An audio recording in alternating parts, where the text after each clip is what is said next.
I'm in a few different business masterminds. How do you get your posts to get circulated on LinkedIn? You can do your posts, you can do a great job of your posts. You're authentically trying to make, contribution, educate people, provide Hmm. value so that you make Right. the right kind of connections with your ideal kind of clients. Hmm. Hmm. Um, you can put a lot of time into a really great post and it just doesn't seem to see anybody seems to see it. Yeah, right. No, I understand that pain point for sure. And so a point of clarification is there's kind of this demarcation line where when I'm working with clients and really what I'm focused on even for myself most of the time is I'm not focusing at all on my clients' profiles and I'm not helping them at all with organic posts. Like what I do has nothing to do with organic posts. It has nothing to do with likes and comments and those kinds of things. It's a different way of using LinkedIn. Maybe I'll just quickly get into that and then you can certainly interrupt me or let me know if you have questions. But Yeah. we talked about the philosophy, right? That educational mindset, being authentic and genuine. Underneath that, then, is starting to build out an audience. Who is it that you want to be connecting to? Who's your ideal client profiles? What does that look like?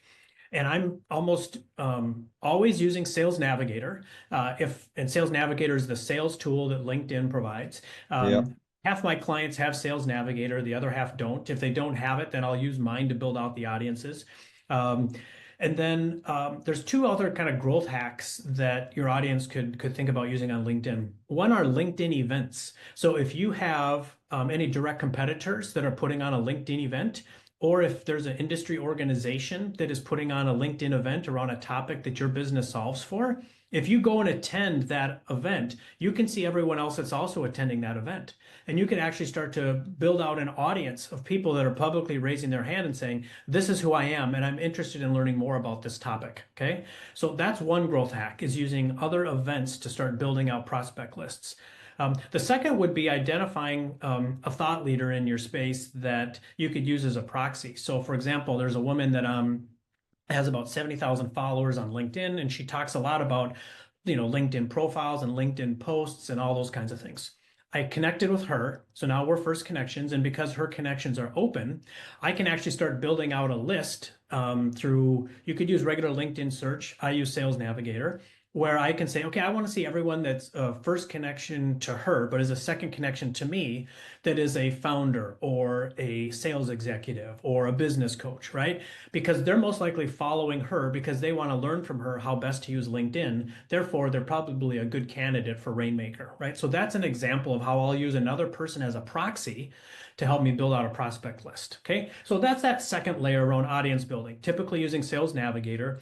And then using LinkedIn events and LinkedIn thought leaders as a proxy. Those are a couple other ways of kind of honing in on audiences as well. So the bottom layer then is around activating that audience. Okay. And this is where it gets very prescriptive. So the number one thing that you need to be doing is continually building out your first degree connections. I think a lot of people undervalue the value of a first degree connection. I would much rather have that over someone's email. I could always work backwards and get someone's email if I felt like I needed to communicate with them that way. But when you have a LinkedIn first degree connection, it opens up all of these features and functions within LinkedIn to build relationship with these people over time. What I do when I identify an audience for myself or for a client is starting to reach out and to connect. So what we typically do is reaching out to 25 people a day, Monday through Friday during normal working hours. So it's 125 people a week, 500 people a month. We are not using a connection message most of the time.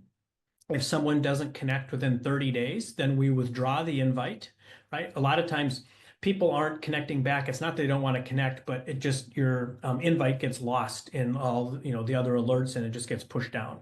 So it's good hygiene to go in and remove invites that you've sent to people that's over a month old. And again, you can do all these things manually if you want. And then with those first degree connections, it's also under what LinkedIn kind of has as like a weekly limit. So that allows you to still go to like in-person networking events and connect with people organically throughout the week as well on LinkedIn.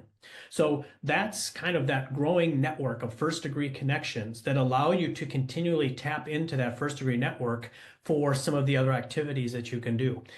So one of those is we're typically bolting on like a messaging campaign where that first message is just thanking them for the connection authentically, right? Mm. And you're not selling anything, you're not even trying to help, you're just thanking them. The second message and beyond then is where you really not need to provide value. That could be in the form of asking them a really thoughtful question. That could be providing them an asset that you built out that you want to share with them, or maybe a third party has built out an asset of high value that you want to share with them.